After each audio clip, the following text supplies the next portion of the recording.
जन मंगल करण देव श्री प्राणनाथ निज मूलपति श्री महराज सुनाम तेज कुंवर श्यामायु कलक पल पल करू पियासी को पल पल करू 51। हाँ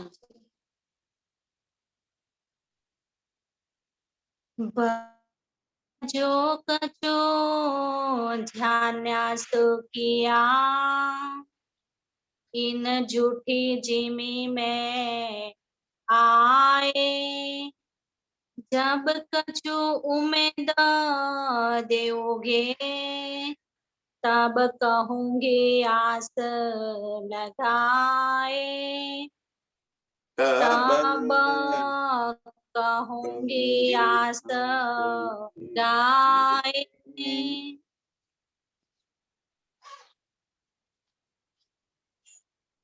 भला आस जो लगाए कछु जान्यास्तु किया भला जो कछु जान्या सो किया। प्रणाम सुंदरचार्य जी। आप हक श्री राजी महाराज विधाम के धनी सच्चिदानंद स्वरूप आप श्री प्राणनाथ जी खिलवत ग्रंथ में अर्ज का प्रकरण रूह अपने प्रियतम के चरणों में अर्ज करती है, विनती करती है, और करे तो भी क्या करे। भीतर से एक लावा प्रकट हो रहा है, जुदागी का, बिरहा का एक अग्नि जल रही है। जब एक इलम से हमें अपनी पहचान करा दी, जब एक इलम से आत्म तत्व की पहचान हो गई, अपने प्रियतम की पहचान हो गई और प्रियतम के संग की हुई लीलाओं की पहचान हो गई, शब्द स्वरूप से, ज्ञान से ये तो हमें पता चल गया। लेकिन जब ज्ञान से पता चल गया तो दर्द होता है कि अब भीतर वो प्रकाश कब होगा, उसकी अनुभूति, उसका अनुभव कब होगा। जैसे भी गए ना, कहाँ भयो जो मुख थे कहो। मुख थे कहो का मतलब बोलना, सुनना, पढ़ना, लिखना। कहाँ भयो, इससे क्या होगा, क्या हुआ इससे? जब लग चोट न निकसी फुट, आत्म को चोट न लगे,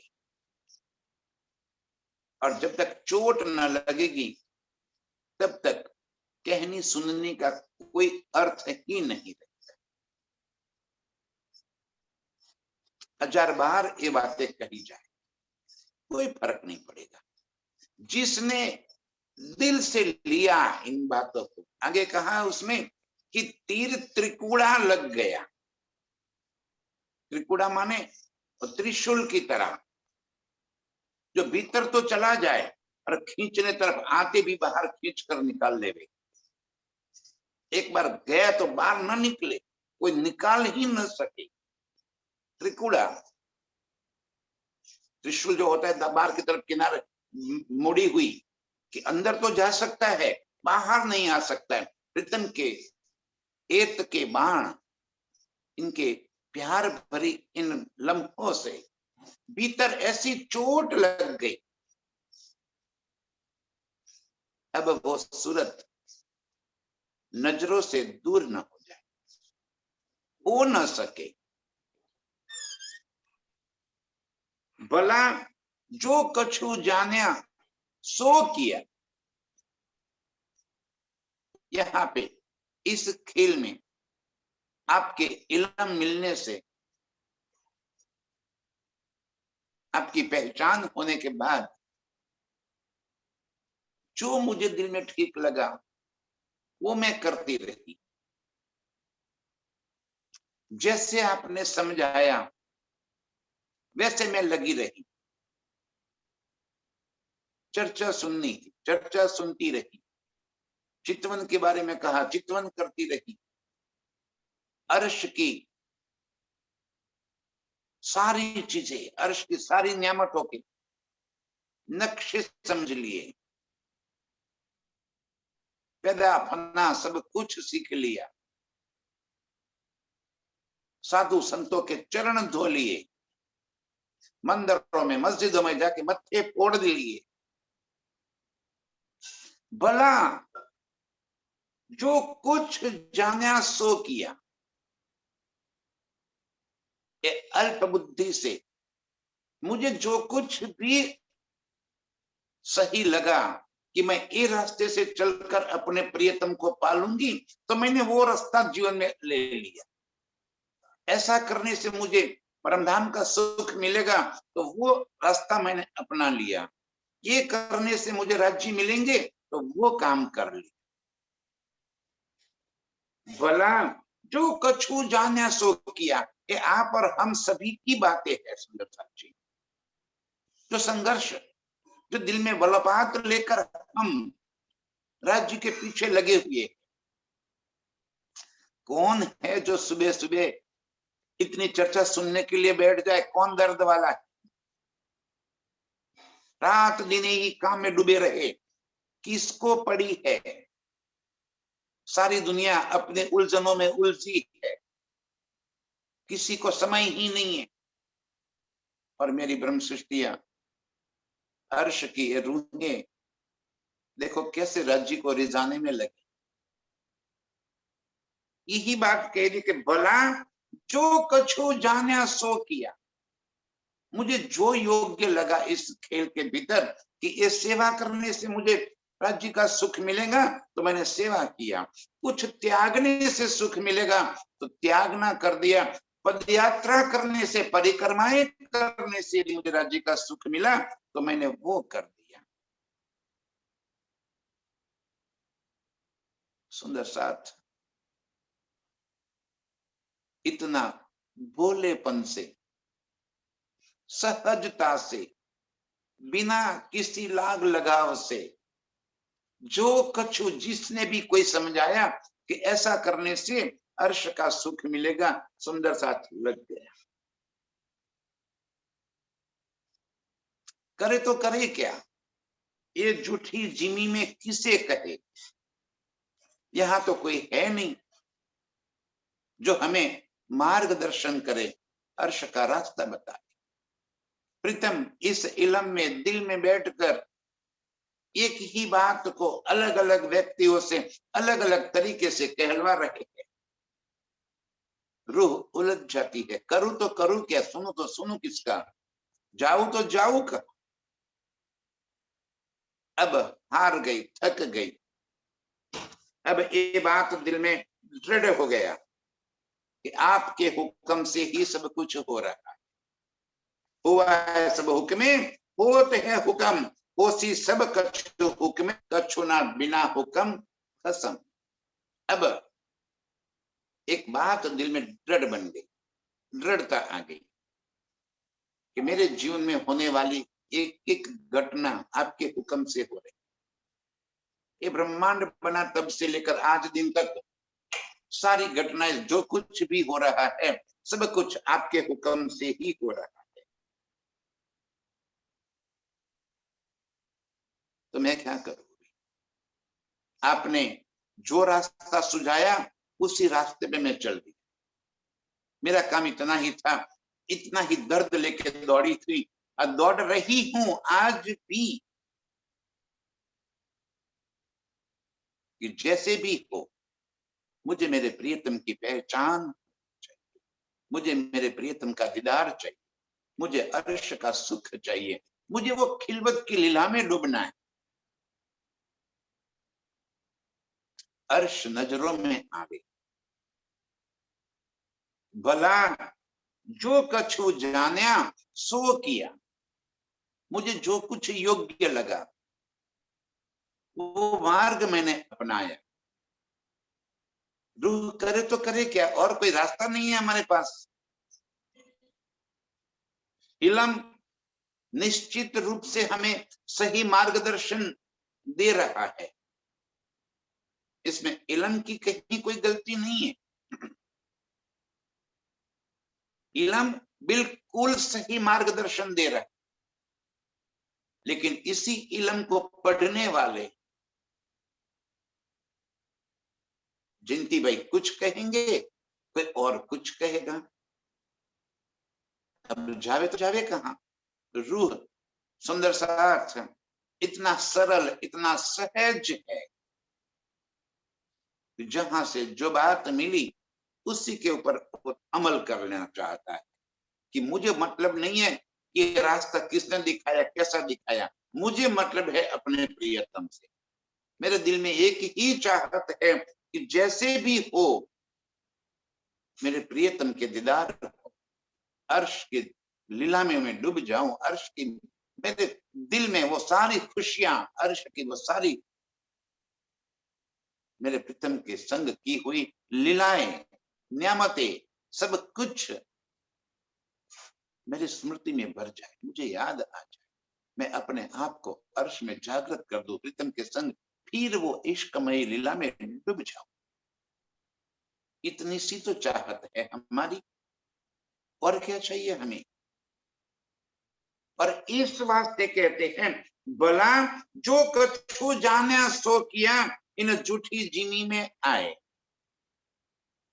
इस खेल में आकर और क्या करती मैं, चारों तरफ अंधकार, अज्ञानता ही अज्ञानता है, कोई सही रास्ता जानता नहीं है, न कोई प्रीतम को जानता है, न कोई प्रीतम को पहचानता है।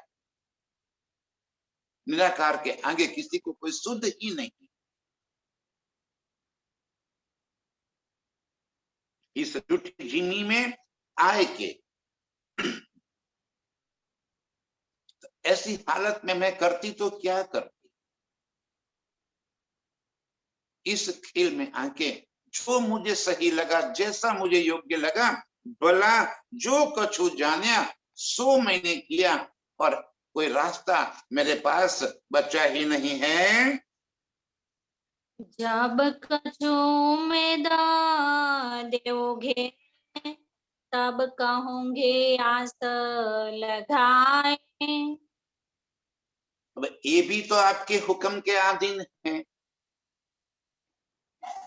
जब कछु उम्मीद दोगे, जब आप मेरे दिल में कोई आशा का, नई उम्मीद का संचार कर दोगे, मैं फिर उसी मार्ग पे दौड़ चलूंगी। भीतर तो एक ही तो दर्द है,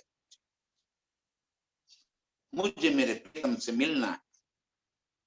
जब आप कछु उम्मीद दोगे,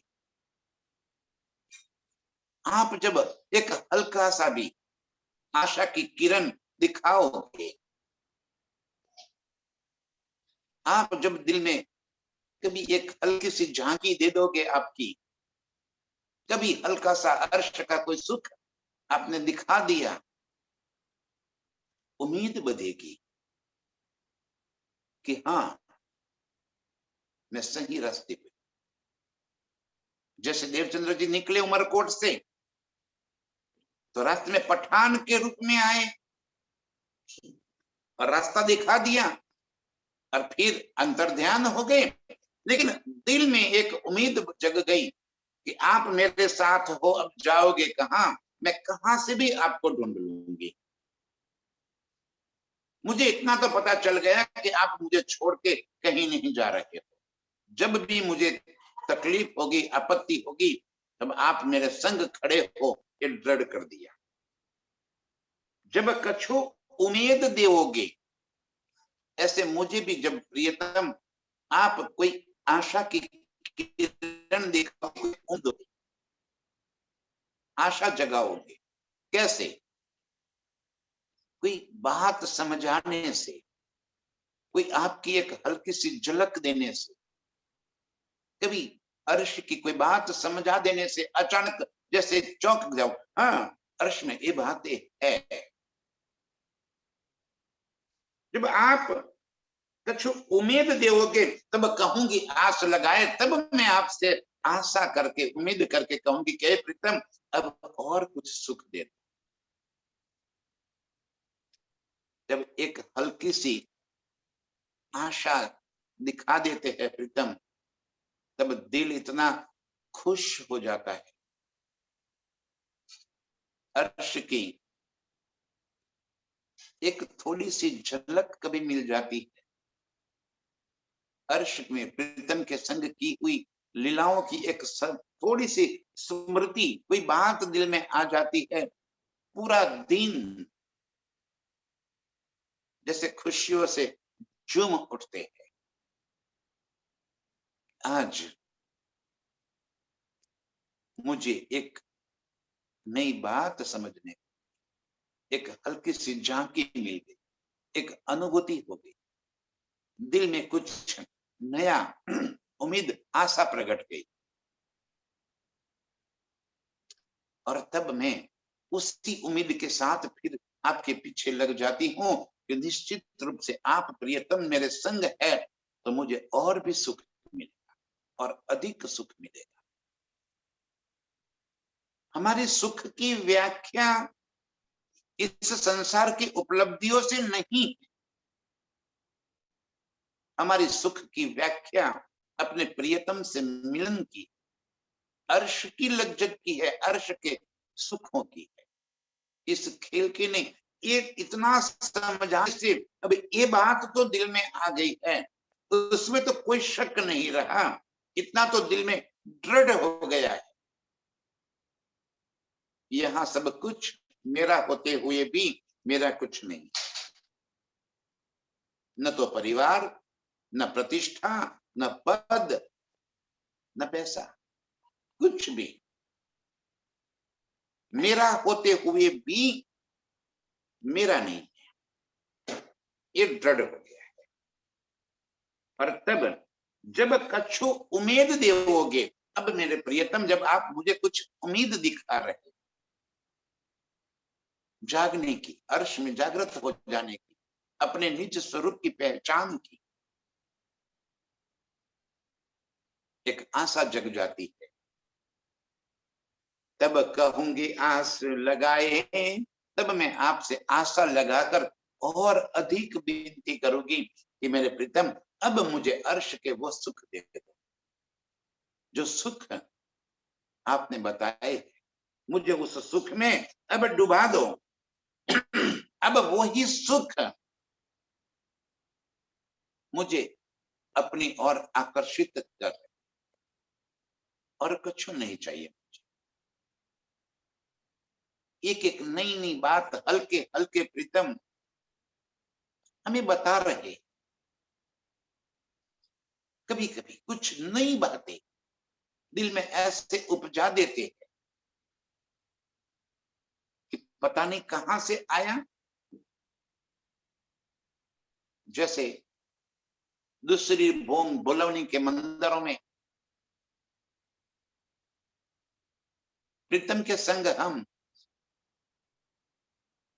बुलवनी की लीला में बड़ी मगन होकर खेल रहे। कैसे है बुलवनी के मंदिर,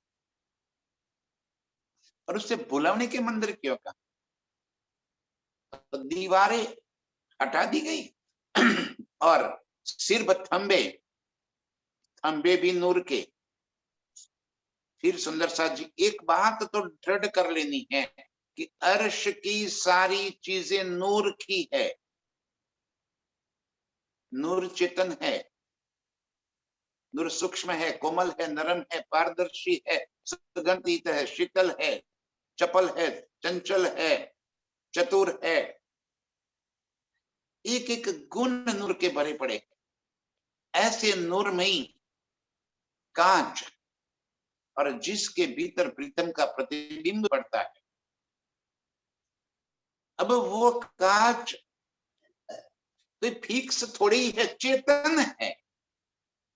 तो चेतन होने से क्या होता है कि जहां प्रीतम खड़े हैं, वो कांच स्वयं ही अपनी दिशा को, अपने एंगल को प्रीतम की ओर सेट कर देते हैं कि अपने प्रीतम के सिवा और कोई प्रतिबिंब हमारे भीतर ना आ जाए।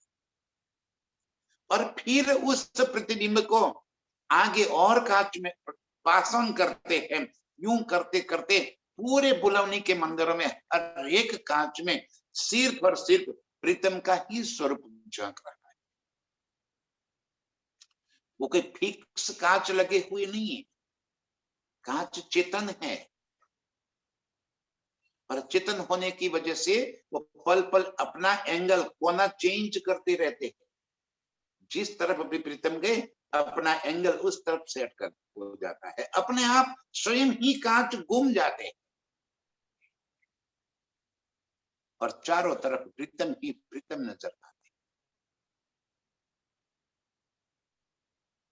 हम थक गए, क्योंकि प्रतिबिंबी तो वहां चेतन है। ढूंढते ढूंढते ढूंढते जब थक गए, और प्रीतम ने एक खेल, हाँ, तृप्त हो गए, तो कांच वैसे ही स्थिर हो गए, और तुरंत प्रीतम हमें अपने सामने नजर में आए। जाके हमने पकड़ लिया। हाँ, पकड़ में आते जैसे हमने पकड़ लिया। एक हल्की सी झांकी, ऐसी खुशियां कभी कभी, एक उम्मीदें, एक आशा की किरणें ऐसे प्रीतम दे देते हैं कि फिर दिल में दृढ़ हो जाता है कि हाँ, अब मेरे प्रीतम मुझसे दूर नहीं है। अब यूं पकड़ लूंगी मैं, अब कहीं नहीं जाएंगे। तब कहूंगी आस लगाए, बस मेरे प्रीतम मैं यही आस लगाए बैठी हूं कि कब मैं आपसे मिल लो, आपसे मिलन हो जाए, आपके बाहों में फिर मैं समा जाऊं, आपके भीतर में समा जाऊं, अपना अस्तित्व समाप्त कर। जब कछु उम्मीद देवोगे, इस तरह की जब आप आशा दोगे, आशा जगाओगे, तभी तो भीतर आपसे मिलन की प्यास बढ़ती। ये मैंने एक दृष्टांत दिया जो मेरे दिल के भीतर आए। हम सभी रूहों के भीतर ऐसे कई सुख बार बार प्रीतम दिखा देते हैं, और जब दिख जाते हैं ना, तभी तो उसी उम्मीद पे हम फिर पीछे लग जाते हैं कि ना, अब तो मुझे कोई शक नहीं है, मैं दृढ़ हूं, मैं दृढ़ हूं क्या, कि मैं ही ब्रह्म सृष्टि हूं, मैं आपकी अंगना। ये बात दिल में दृढ़ हो जाती है, तब आपसे आशा, उम्मीद जग जाती है। तुम किया हो से हम कारण, पर झूठे जिमे निराश। तुम किया होसी हम कारणे, मैं आपको दोषी नहीं मान रही। देखो कितनी नम्रता से, गरीबी से रूह अपने प्रीतम से बात करती है। भीतर तड़प है, जुदागी का एहसास है, अगिन जल रही है, पिया बिछड़ने से भीतर एक आक्रोश भी प्रकट हुआ है। ये इलम देकर हमें अर्श की पहचान कराते हैं, लेकिन दीदार नहीं देते, दर्शन नहीं देते। तो भीतर भाई गुस्सा भी तो भरा पड़ा है ना। जब आऊंगी तब आपसे बात करूंगी, आगे क्या कहती है, मैं जब अर्श में आऊंगी तब आपकी बात है, तब मैं देख लूंगी आपसे। फिर पिघल जाती है। अब क्या कहती है, तुम किया होशी हम कारणे प्रीतम। मैं समझती हूं आप मेरे आशिक हो, और ऐसे आशिक हो जो कभी मुझे दुखी नहीं कर सकते। आप तो सदा संकुल प्रसन्न करने वाले हो। तो एक खेल भी आपने किया होगा, तो कुछ तो आपने दिल में लिया होगा कि मुझे अपनी रूहों को और अधिक सुख दिखाना है।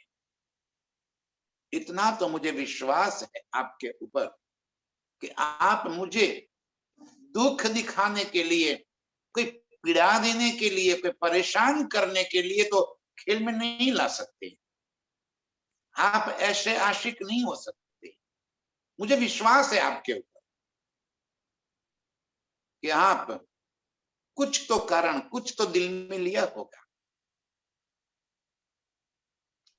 इलम से ये बात भी हमें समझ में आ कि खेल बनाने के कारण क्या है और महाकारण क्या है। क्यों दिल में लिया राज जी ने, ये भी इल्म से हमें समझ में आ गई। अपनी आशिकी दर्शाना चाहते, अपनी आशिकी दिखाना चाहते थे। अर्श में हमें तो सुध नहीं थी, हम तो उनके प्यार में इस कदर पगला गए थे, हम तो इस प्यार में ऐसे डूब गए थे कि हमें तो कोई सुध बुध नहीं थी, हमें तो स्वयं की भी सुध नहीं थी, तो और कोई सुध कहां से होती। लेकिन आपने दिल में लिया तो निश्चित रूप से आपने कुछ कारण तो दिया होगा कि मुझे, मेरी रूहों को और अधिक आनंद देना है, क्योंकि आप देने वाले आनंद ही हो। आपके पास दुख नाम की चीज ही नहीं है।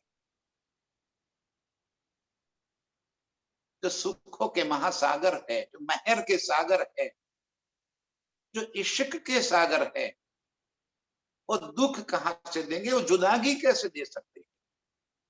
जो बात आपके पास है ही नहीं, वो आप मुझे कहां से दोगे। तुम किया होशी हम कारणे। अब तो मुझे ये बात दृढ़ हो गई है, ये खेल बनाया हुआ है आपने तो भी हमारे वास्ते, हमें सुख देने के वास्ते, हमें लज्जत देने के वास्ते, हमें प्यार जताने के वास्ते। बड़े झूठी जिमी निराश करूं क्या। यहां आके तो मुझे चारों तरफ निराशा ही निराशा झलक रही है। कहीं कोई आशा की किरण, कोई उम्मीद, कोई खुशियां, वो तो झलक ही नहीं रही है। जो कुछ भी यहाँ पे मिल रहा है सब कुछ निराश करने वाला ही तो है। खेल में और मिलेगा भी क्या, खेल में खेल ही तो मिलेगा, झूठ में झूठ ही तो मिलेगा, झूठ में सत्य कहां से मिलेगा। तब रूह निराशा हो जाती है, भीतर से एक खालीपना महसूस करती है अपने प्रीतम के बिगर। तुम किया होशी हम कारणे। मैं निश्चित रूप से जानती हूं धनी कि आपने ये खेल मुझे रिझाने के वास्ते, मेरे वास्ते ही किया है, कोई शक नहीं है मुझे। मैं दृढ़ हूं इस बारे में कि आप कभी भी मुझे आपसे न तो अलग कर सकते हो, न कभी आप मुझे दुख दिखा सकते हो। वो तो हो ही नहीं सकता। तो कुछ तो कारण रहा होगा। क्या करूं मैं? इतना आक्रोश और अगिन होने के बावजूद रूह अब अर्ज की स्थिति में हथियार अपने सारे डाल दिए। बड़े चाव से हमने कहा था, 100 बेर अजमाए के देखो, न भूलेंगे हम। क्या करेगी आपकी माया?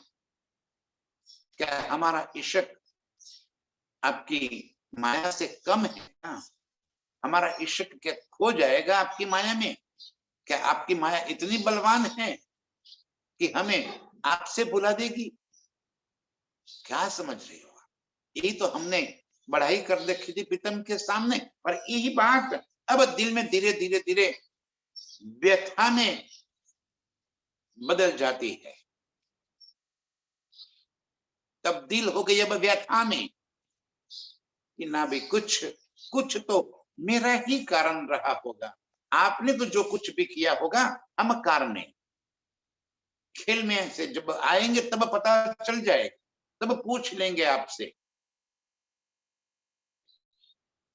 आपने जाहिरी में तो कह दिया कि वहदत का इश्क और हक की पातशाही, वो तो जाहिर कर दिया आपने, लेकिन ना, उससे भी बड़े कोई कारण हैं जिस कारण से आपने ऐसे अंतिम कदम उठाए। ठीक है, तुम किया हो सी हम कारणे, आपने हमारे लिए ही किया होगा, लेकिन अब क्या करूं मैं? आप जहां मुझे डाल रखे हो, ये जिमी बड़ी निराश करने वाली है। यहाँ कहीं भी कोई आशा की किरण नजर नहीं आ सकती कि मैं आपसे मिल लूं, आपको प्राप्त कर लूं, आपसे जुड़ जाऊं। क्या करूं? कहां जाऊं? ये झूठी जिमी निराश करने वाली है। ऐसा दिल उपजे पीछे प्योले मुर्दा श्वास। ये बात समझ में आने के बाद ये मुर्दा तन कैसे सांस ले रहा है, कैसे जिंदा रहता है, ये बात आपकी समझने के बाद, आपकी प्यार की बात समझने के बाद, ये जिंदा रहना मतलब इस शरीर को जिंदा रखने से मतलब नहीं है। ये जिंदा रहना मतलब इस सांसों चलने से मतलब नहीं है। ये जिंदा रखना मतलब कि इसकी मैं खुद ही जिंदा रहना। ये तो वैसे भी मुर्दा है, ये कहाँ जिंदा है? ये पंच भौतिक तो वैसे भी मरा हुआ है। कौन जिंदा है? भीतर जो मैं खुद ही है, मेरा अहंकार है, जो मुझे इस खेल को अपना करके भीतर भर रखा है।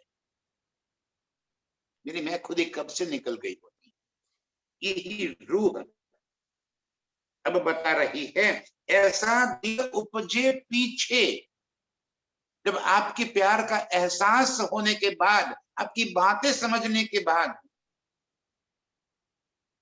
अब तो दिल में ये बात आ रही है कि मैं जिंदा क्यों हूं। मैं माने फिर वही बात, मैं खुद ही जिंदा होना मतलब इस शरीर को जिंदा होने से कोई मतलब नहीं है। वो तो आपकी मर्जी, कब तक जिंदा रखोगे आपकी मर्जी, कब तक श्वास चलेगा आपकी मर्जी। ये श्वास चल रहे हैं इसका मतलब कि हम जिंदा है ना। हमारे जिंदा होने का इस श्वास से कोई मतलब नहीं है। हमारा जिंदा होने का मतलब है अपनी मैं खुदी से। जब तक भीतर मैं खुद ही जागृत है तब तक हम जिंदा है। मैं खुद ही समाप्त, हम मुर्दा समान। जिंदा रहते हुए, सांस चलते हुए भी हम मुर्दा समान। फिर जियो या मरो कोई मतलब ही नहीं। ये तन रहे या छूट जाए, तो इससे कोई मतलब नहीं। मैं खुद ही हमें खेल को पकड़ कर रखी है।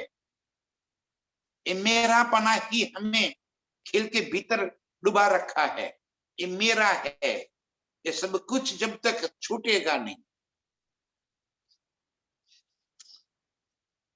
त्यागना कुछ नहीं। मैं बार बार ये बात समझा,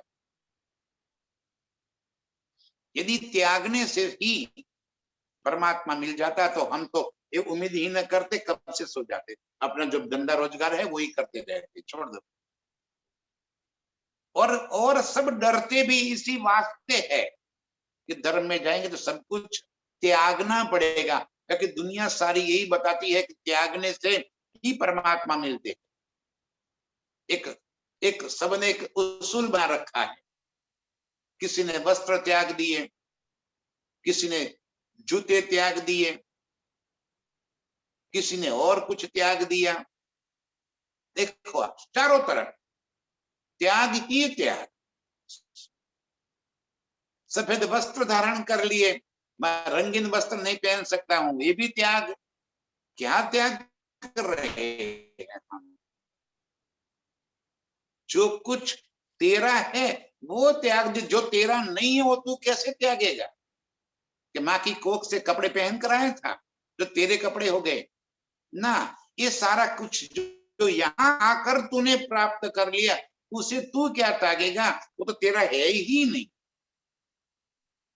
तो तेरा है वो तू त्याग। और मेरा क्या है? मेरी मैं खुद ही।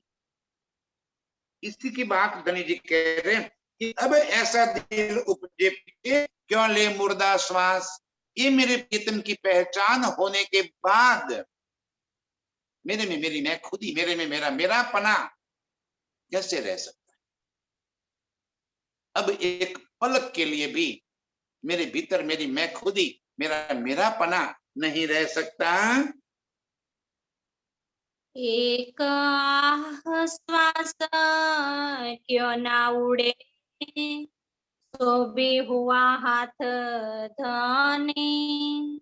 लेकिन ये सारी बातें प्रियतम आपके हाथ है। हुक्म आपके हाथ में है। आप चाहो तब ये हो सकता है। एक आह श्वास क्यों न उड़े। एक आह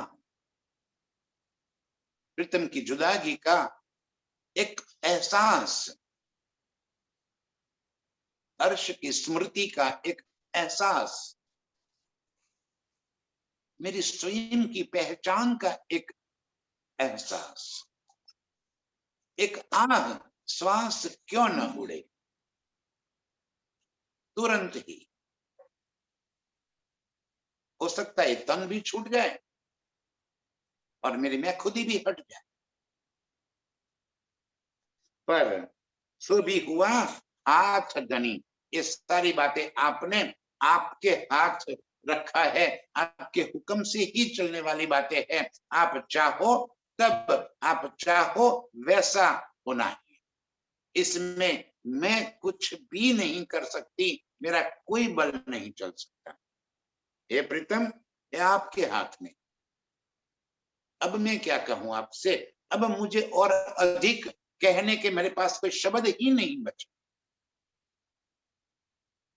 तन भी आप रखा है, मैं खुद भी आप पकड़ के रखे हो, खेल भी आप दिखा रहे हो। जब तक आप दिखाओगे तब तक इस खेल में डूबे रहेंगे। आपकी मर्जी, आप क्या करना चाहते हो सो भी हुआ हाथ धनी। सब कुछ आपके ही हाथ में है। बात कही सो भी एक है, जो कहूँ इन थे कोट गुनी। ये 100 बात की एक बात 1000 बार कहना है तो 1000 बार भी यही बात कहूंगी कि हे प्रीतम, सब कुछ आपके हाथ में है, मेरे हाथ में कुछ भी नहीं। कोट बेर 1 करोड़ बार भी मुझे कुछ कहना है तो आपको यही कहूंगी कि हुक्म आपके हाथ में। आप जो करो, जैसे रखो। अब जो जानो त्यो करो, कछु रहे न हम पना हम। बस जो जानो त्यो करो। एक बार नहीं, 1 करोड़ बार भी मुझे आपसे कुछ कहना है, विनती करनी है, अर्जी करनी है और ये बातें करनी है तो मैं 1000 बार भी यही कहूंगी, अब जो जानो त्यों करो, कछु न रहा हम पना हम। अब मुझ में मेरा पना, मैं खुद ही, अपनापन कुछ भी नहीं बचा। एक बात में समझ जाओ तो भी यही बात है, और लाख बार मुझसे कहलाओ तो लाख बार भी मुझे यही कहना है कि अब मुझ में मेरा पना कुछ नहीं बचा, न मेरी मैं खुद ही बची है, न कुछ बचा है। जो मर्जी जानो तो राजी रखो, जानो तो दलगीर, या पाक करो हादीपना, या बैठाओ माहे तकसीर। गुनहगार बनाओ तो भी आपकी मर्जी, आपके चरणों में ले लो तो भी आपकी मर्जी, आपसे दूर रखो तो भी आपकी मर्जी, आपसे गले लगा लो तो भी आपकी मर्जी। मेरा तो कोई बल है नहीं यहाँ पे, न मेरी कोई अक्ल चलती है, न मेरी कोई होशियारी चलती है, न कोई मेरा बल चलता है। सब कुछ आपके ही तो हाथ में है। इसलिए रूह कहती है, बात कही सो भी एक है। मैंने एक बार जो बात कह दी, जो कहूं इन थे कोट गुनी, करोड़ बार यदि आप मुझसे कहलाओगे तो और क्या कहूंगी मैं आपसे। मैं कुछ कहने की स्थिति में नहीं हूं यहाँ पे। सबसे बड़ी बात यह है कि यहाँ की स्थिति मेरे हाथ में नहीं है। यहाँ कुछ भी परिस्थितियां मेरे वश में नहीं है। पल पल यहाँ परिस्थितियां बदल जाती है। मेरे सोचने से, मेरे कहने से, मेरे बोलने से कुछ भी नहीं होता। तो मैं क्या कहूं आपसे अब। तो बस यही बात है, जो आपकी मर्जी, जैसे आपको करना है कर लो। 1000 बार कहना है तो भी मैं यही बात आपसे कहूंगी।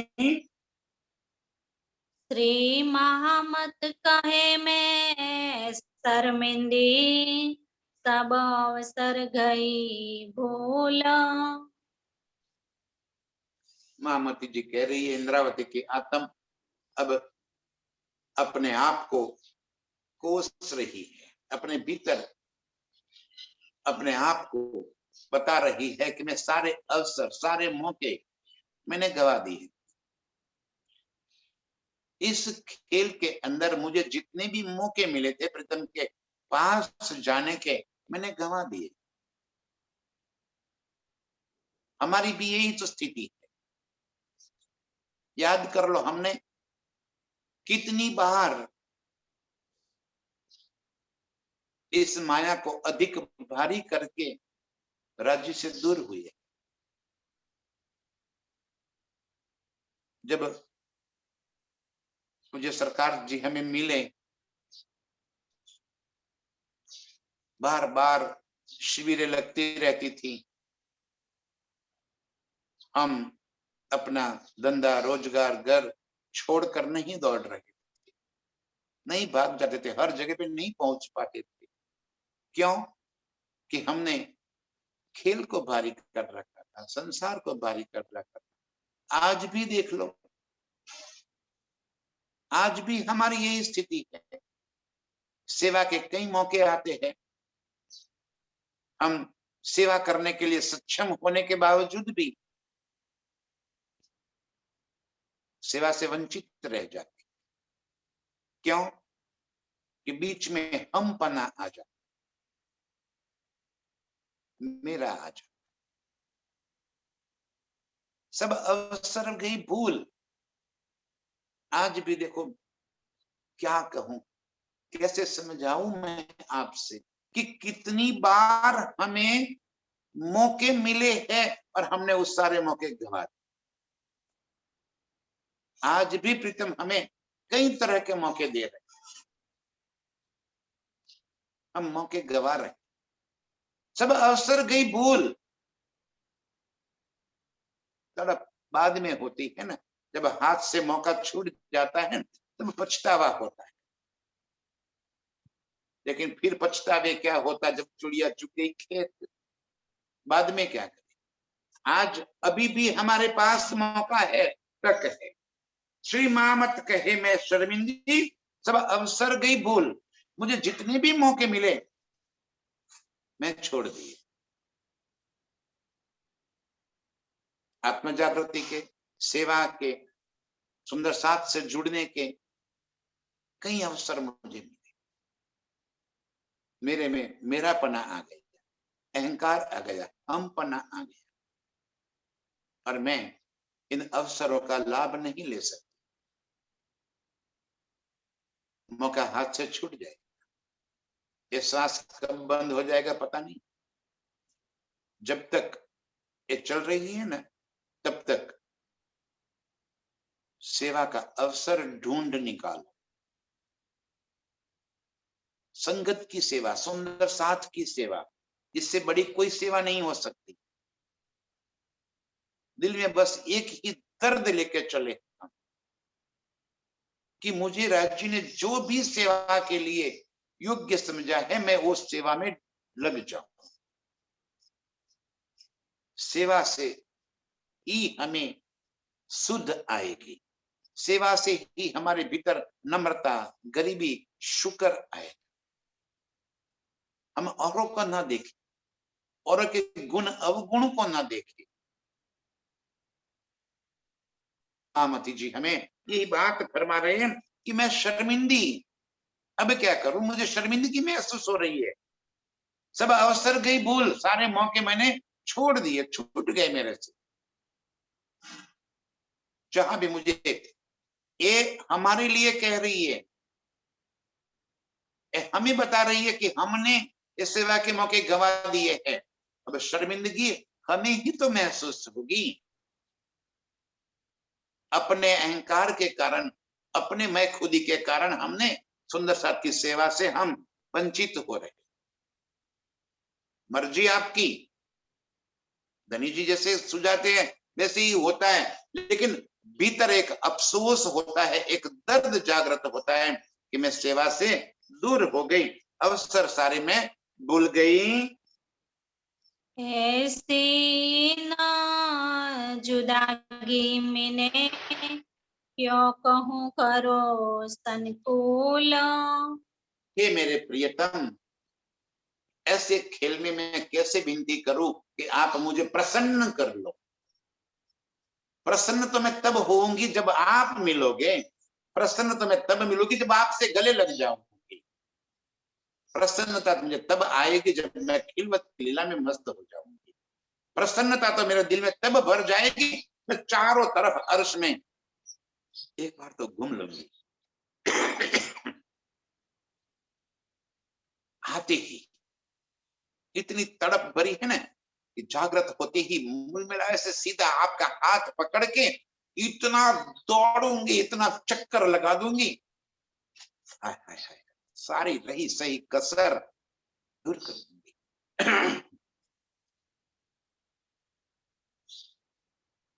ऐसा लग रहा है कि कितने सालों की, कितने युगों की जुदाई की तड़प भरी पड़ी है।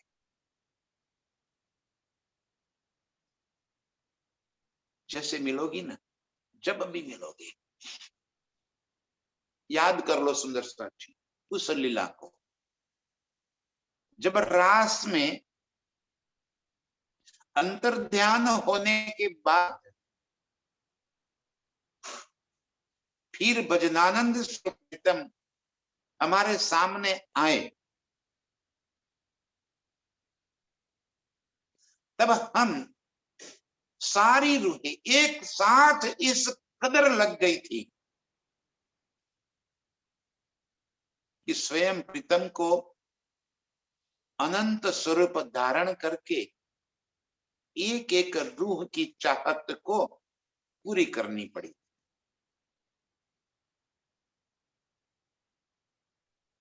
अब की बार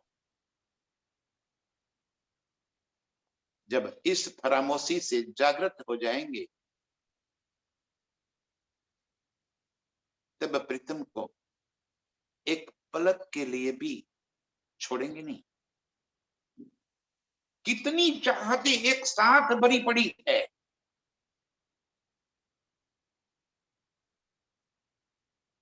प्रीतम मिलते ही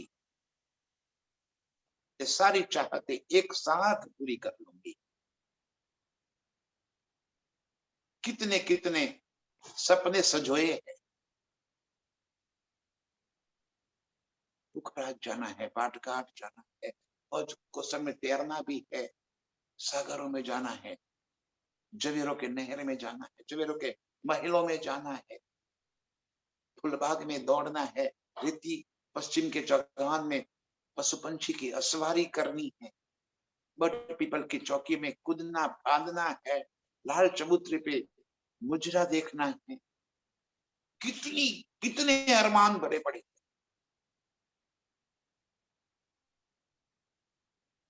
जैसे ही फरामोशी हटेगी सारे अरमान एक साथ पूरा कर लूंगी। ऐसी इन जुदागी में क्यों कहूं करो संकुल, यहाँ मैं कैसे कहूं कि हे प्रीतम आप मुझे प्रसन्न कर दो। इस खेल में मैं प्रसन्न कैसे हो पाऊं? एक खेल मुझे प्रसन्न होने का नहीं, बस आपसे मिलन हो गया सारी प्रसन्नता भर जाएगी और एक साथ अर्श के सारे सुखों की लज्जत मैं अपने दिल में भर लूंगी।